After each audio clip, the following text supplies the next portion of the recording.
بسم الله الرحمن الرحيم الحمد لوليه والصلاة على نبيه أما بعد دننا عقائد آخری موضوع سنی او اهل سنت والجماعت مطلب سنی چاته ویل کیږي اهل سنت والجماعت څوک دي نو دې باندې به خبره کیږي ان شاء الله پینځه شپږ بیانونه کې به کوشش کوو چې راغونډ شي مفتی صاحب لیکلي چې سنی لفظ د اهل سنت والجماعت هغه اختصار دی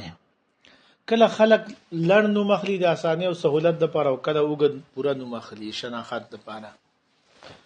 مفتی صاحب مثال ورکړی لکه پی آی ای او پاکستان انټرنیشنل ایرلاینز دا دواړه د یو جماعت چې کوم دنو د یو سوتوي کمپنی نمونه دي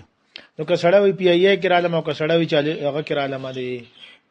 پاکستان انټرنیشنل ایرلاینز کې یو خبره ده نو سنی او اهل سنت والجماعت هم دغه رنګه خبره ده اهل سنت والجماعت دا یو ګډ نوم دی او سنی هغه مختصر نوم دی نو اهل سنت والجماعت د دې تشریح دی لفظ تشریح شي خپل په سمج کې راځي چې دا چاته ویل کیږي په دې کې اول لفظ اهل دی او بل السنه او دریم چې کوم دنو الجماعت دی اهل معنا دا لایق دا لفظ په داسې خلکو باندې او داسې ګروپ باندې او داسې خلک مجموعي ته ویل کیږي چې هغه په خپل کې په نسب کې یا په دین کې یا په صنعت کې حرفت فن او پیشه وغیرہ یا قوم او ملت کې شریک وي داسې خلکو باندې د اهل لفظ اطلاق کیږي لکه په یو کور کې دنه اوسیدونکو خلکو ته اهل خانه ویل کیږي په دا یو چار دیواره کې دنه دوی اوسېږي په دې کې شریک دي اهل مدینه د مدینی په حدودو کې دنه اوسیدونکو خلک اهل مکه د مکی په حدودو کې دنه اوسیدونکو خلک اهل تقوا چې چا په غاړه باندې تقوا زیور وي ادا غرنګ اهل علم چې علمی مشغلای وي اهل نجار هغه خلک چې هغه د لرګینه د کرسي میزونه وغیرہ دا شي نه جوړي هغه ته اهل نجار ویل کېږي لہذا اهل سنت والجماعت دا هم داسې خلک وي چې خپل کې بس شکی شریک وي عقایدو کې فرایضو کې متفقه فرایض چې کوم دی دا غرانګي حرام سيزونه چې داغو حرمت کاغه حرمت یقیني وي ناغي چې بم دوه خپل کې سره اتفاق وي داسې خلکو ته اهل ویل کېږي دویم لفظ سنت ده د سنت معنی دستور لاره او طریقه او دین هغه طریقه مراد ده هغه د ژوندۍ دستور ته مراد ده چې نبی کریم صلی الله علیه وسلم اختیار کړو او خپل ژوند دغه مطابق تیر کړو هغه لاره ته مراد ده چې کومه لاره الله تعالی خپل د خپل بندگان پر خوخه کړی ده اته مراد ده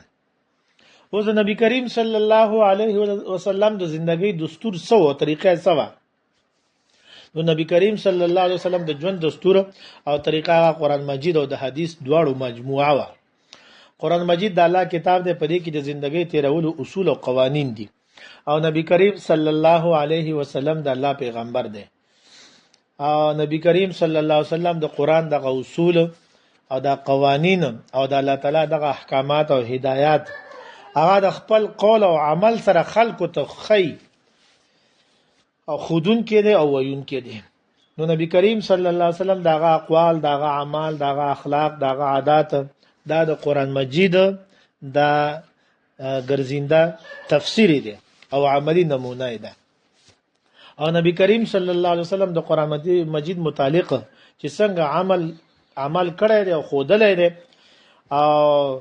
دغه قاعده احکامات او هدایات چې کوم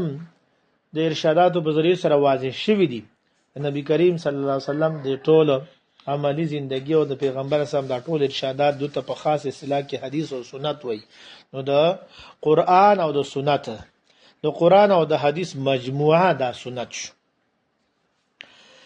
نو اهل سنت به هغه خلق وی چې دا بد قران پاک باغی کې چې کوم احکامات دي باغی باندې به عمل کوي داغه فرایض به فرض غني داغه حرام سيزونه به حرام غني حلال به حلال او حرام به حرام غني داغه مطابق به نبی کریم صلی الله علیه وسلم سنت مطابق باغی عمل کوي دریم لفظ الجماعت دی الجماعت دینه مراد الف لام پر راغله خاص جماعت د خاص گروپ دتی هغه د نبی کریم صلی الله علیه وسلم صحابه کرام دي دا هغه جماعت دی چې دوی براه راست نبی کریم صلی الله علیه وسلم نه فیض حاصل کړي دي او د دوی ژوند د قران او سنت کې پران کې رنگ وي د قران او سنت چې کوم منشأ دوی پاغي باندې ځان پوهه کړو نو او په د دوی چې په کوم کارونو باندې دي جماعت اتفاق او اجماع راغلي دا هغه قابل قبول او واجب الاتباع حضرت مفتی صاحب دامت برکاتهم فرمایلی چې دا هغه مبارک هستی دی هغه مبارک جماعت دی چې دیغه علمی عملی او اخلاقی تربیت او ابیاری دا نبی کریم صلی الله علیه وسلم په خپل فرمایلی دا او په درش کاله کې یو جماعت تیار کړو دغه جماعت ته الجماعت ویل کیږي نو اهل سنت والجماعت دا د صحابه کرامو اجماعي فیصلو ته واجب الاتباع وي او هغه اتباع کوي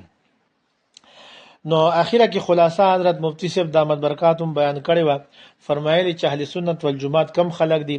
دا هغه خلق دي چې قران مجید دا د دین اسلام اصل اساس او بنیاد غني او د ټولو نه زیات محبت دی الله تعالی سره وي الله تعالی باندې ایمان دغه احکامات باندې عمل کوي چې په قران پاک کې موجود دي او دویمه خبره ده چې نبی کریم صلی الله علیه وسلم سره به د الله تعالی نه پس دغه سره په مخلوق کې زیات محبت او د الله تعالی احکامات په قران باندې عمل هغه د نبی کریم صلی الله علیه وسلم د سنت پرانای کې کوي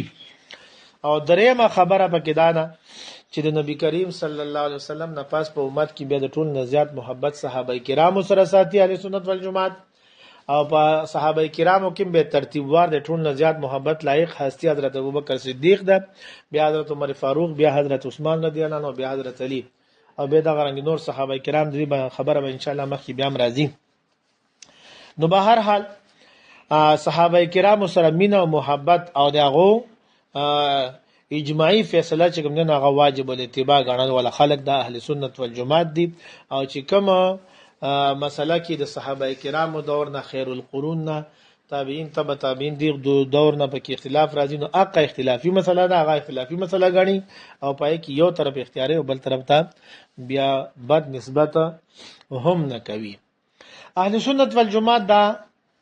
اصطلاح د کم ځای راغلي دي ماخذ سره نو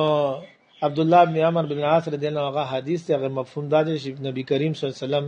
و فرمایل چې مخکینی امتونو کې بدوا او یا فرقی وي او زما امت کې بدری او یا فرقی وي صحابه کرام رضی الله عنهم تاسو کو چې دی الله نبی کوم